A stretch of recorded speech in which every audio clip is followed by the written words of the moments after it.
Boker Tov, Chok l'Israël, Parashat Ekev. Nous sommes dimanche, Mishnah Trouma, troisième Pérek. Atorem, Pishut, Venimsa Mara, Avatir, Venimsa Saroua, Trouma, Yarzor Veitrom. Donc celui qui fait donc de la Trouma, il fait ça sur par exemple de la courge, mais elles sont amères. Ou alors sur de la pastèque, et il se trouve qu'elles sont plus ou moins pourries. Malgré tout, la trouma, c'est la trouma, et il devra refaire à nouveau la trouma, parce qu'en réalité, c'est pas, ils sont quand même donnés à un Kohen, et malgré tout, il recommence, il reprélève à nouveau de la trouma, parce que c'est pas très probable de donner ce genre de produit. Atorem chavit shel yain venimset shel chometz. Im yadua shaita shel chometz, ad shelo tarma, eno trouma. Donc par contre, celui qui fait de la trouma sur un tonneau de vin, et il se trouve que c'était du vinaigre. S'il savait avant qu'il avait fait la trouma, alors ça sera même pas de la trouma, parce que il a prélevé vraiment en bonne conscience du vinaigre pour acquitter son vin, ce qui n'est pas une bonne chose. Vim mishetarma echmitsa, si à partir du moment où il a fait la trouma et que ensuite c'est devenu du chometz, c'est devenu du vinaigre, alors là c'est de la bonne trouma. Im safek, maintenant on ne sait pas si c'était avant ou après. Il a fait son prélèvement, et on ne sait pas si c'est le vinaigre, si le vin est devenu du vinaigre avant qu'il soit torem ou après qu'il soit torem, ça reste de la trouma. Veyarzor veitrom, mais de toutes les façons, il devra quand même reprélever une deuxième fois. Arishona ena medameat mipnei atzma ve'en chayavin alea chomesh vechen hashnia. Donc le premier prélèvement en réalité qui était du vinaigre ou un produit dégradé, ena medameat mipnei atzma, ça veut dire que elle ne rend pas. On sait qu'il y a le principe de la Medouma, c'est-à-dire que quand il y a 1 sur 100 de Trouma, alors tout le produit, ça s'appelle du Dmea. On va mettre Dmea avec un in, pour ne pas confondre. Et c'est Medamea, on va dire. Mais c'est Medamea. Et donc, ce produit-là qui est tombé n'a pas cette propriété de Medamea et ça reste du Chol. Ve'en chayavin alea chomesh vechen hashnia. Et quand quelqu'un qui mange normalement de ce mélange de Medamea, il devra racheter la partie qu'il a mangée de Trouma en payant 20%. Et ben dans cette cette partie qu'il avait pris sur un produit dégradé, il n'y a pas ni le din de Medamea, ni le din de 20%. Vechen hashia. De la même manière, sur le vin prélevé, comme Trouma, qui était à la place du vinaigre, c'est mélangé à des produits donc profanes dans la même proportion. Nafla achat mehem letor achulin. Donc comme on a vu que maintenant, il y en a un des deux. Dans le cas où le vinaigre et le vin prélevés ensuite comme trouma ne se sont pas mélangés au même produit, ils ne les rendent pas interdits à la consommation.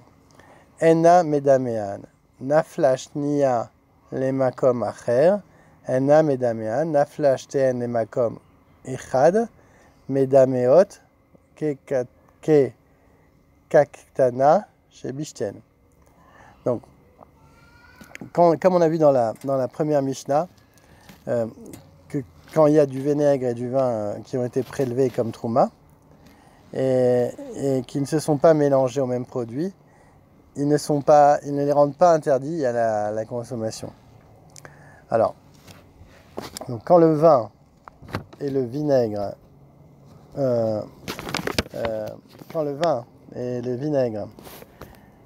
se sont mêlés à d'autres produits, donc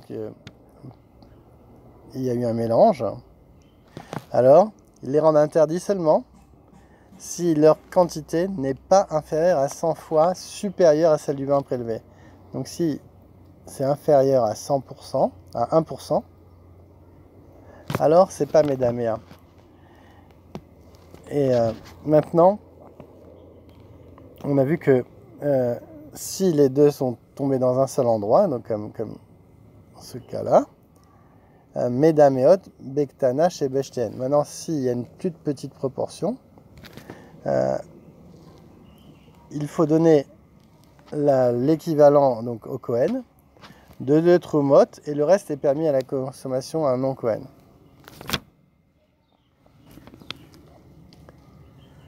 Ok. Mishnah Gimel. Ashutafin chez Tarmou Ze Acharze. Rabbi Akiva Omer, Trumat Shnen Truma. Rachamim Omrim, Trudmat Rishon Truma. Rabbi Yossi Omer, Im Tara Marishon, Keshiur, En Trumat Hasheni Truma. Veim Lo Tara Marishon, Keshiur, Trumat Hasheni Truma. Donc, il y avait deux associés. Le premier a prélevé sa Truma, le deuxième a fait sa Truma.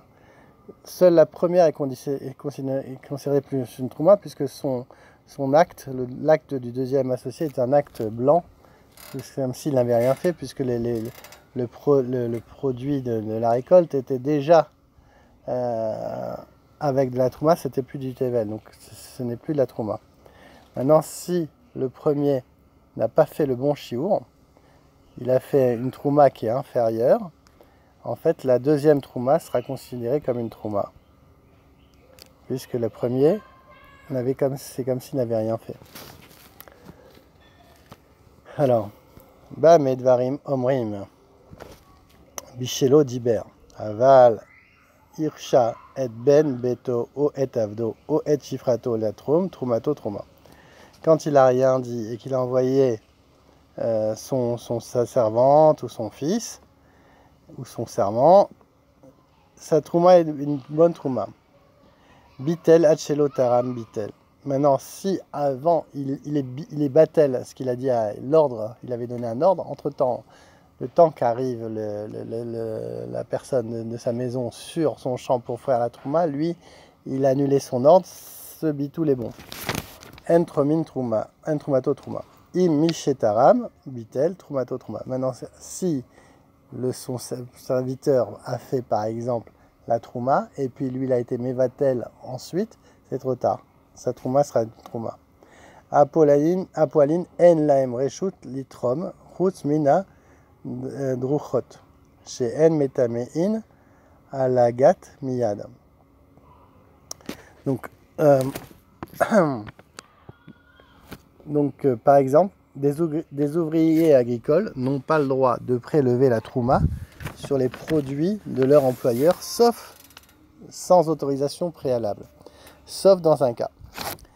Il y avait ce qu'on appelle les Chavrerim, c'était des membres de la confrérie, c'était des gens qui étaient très scrupuleux dans le domaine de la pureté et qui étaient engagés par une personne qui était un Baal Habaït du commun du mortel, qui n'était pas très respectueux en la matière, et il les a engagés pour extraire de l'huile des olives dans un pressoir ou pour fouler du raisin. Ils ont le droit de séparer la Trouma sans le prévenir. Pourquoi? Parce que eux, ils sont scrupuleux, donc on va leur faire confiance. Sachant qu'il rend impurs les olives ou les raisins de l'extraction du jus, le propriétaire a certainement loué leur service pour qu'ils prélèvent la Trouma dans la pureté. Donc lui, il les a pris exprès sur le produit fini, parce qu'en général, le produit fini est Mekabel Touma, et donc il a pris ces gens-là qui sont d'une grande pureté, qui font très attention, et il les a loués pour ça. Cinquième Mishnah. Aomer Trumat Akeri Ze Betocho Umasrot Betocho Trumat Maser Ze Betocho Rabbi Shimon Omer Karachem. Donc quelqu'un, donc il y a un keri, c'est un tas de récoltes, et il dit que la trouma soit à l'intérieur de ce tas, que le maaser aussi. que le maaser aussi, que le maaser rishon, que le maaser sheni soit à l'intérieur. Donc tout ça, ça marche. Et Trouma Zer Betocho, Rabbi Shimon Omer, Karachem. Donc c'est bon. Il leur a donné un nom. Et donc, même s'il avait dit que dedans, sans expliciter ce que c'était exactement. Chachamim Amrin, Ad chez Omer Betsafon au Bedarom. Donc les Chachamim nous disent, non, il faut. Il dit voilà, cette partie-là, ça sera du maaser, cette partie-là, ce sera de la trouma. Par exemple, ça c'est le nord, ça c'est le sud. Troutman, maaser, Rabbi Shimon Omer, Rabbi Eliezer, Chisma Omer, a Omer trouma takeri mimenu alaf karachem. Rabbi Eliezer ben Yaakov Omer, a Omer isur maaser ze, asou troutman maaser alaf karachem. Donc par contre, Rabbi Eliezer ben Chisma, il dit que cette désignation est valable même si l'intéressé donc, a exprimé son intention d'effectuer des prélèvements de ce monceau, de ce tas, bien que l'on ne puisse pas faire la différence à ce stade entre les produits qui seront pour les produits des différents prélèvements et le reste. Et par contre, par rapport à Rabbi Shimon, et Rabbi Eliezer ben Yaakov valide la trouma de la dîme, donc le troumat maaser, à l'intérieur d'un monceau de blé, seulement après et non avant le prélèvement de la dîme elle-même. Donc seulement après et non avant. Il valide. Mishnavav Amagdim Troumat le Bikurim. Maaser Rishon le Trouma, ou Maaser Sheni le Rishon, Afalpi Sheu Over. Blota, c'est ma sheasasu shenemar meleatecha vedimacha loteacher. Donc on sait que normalement il faut d'abord faire les bikurim et la trouma. S'il a fait inverse, ça reste quand même bon, c'est un bon prélèvement, mais vaut mieux faire dans le bon ordre parce qu'il y a marqué tu ne tarderas pas à accomplir. On apprend de ce verset qu'il ne faut pas inverser l'ordre prescrit. Mishnah Zayin. Uminain chez Igdemu, Abikurim les Trouma, Zekaru Trouma, Vereshit, Vezekaru Trouma, Vereshit. D'où on sait qu'on doit faire cet ordre-là, donc d'abord des Bikurim et ensuite de la Trouma. Et là, Ikademu Bikurim, chez En Bikurim, la colle. Ils sont de toutes les façons les prémices de tous. Ou Trouma la Rishon, chez Reshit, ou Maaser Rishon, la Sheni, Vesheshbo Reshit. Donc la trouma doit précéder la première, le maaser, parce qu'elle est appelée Reshit, primeur.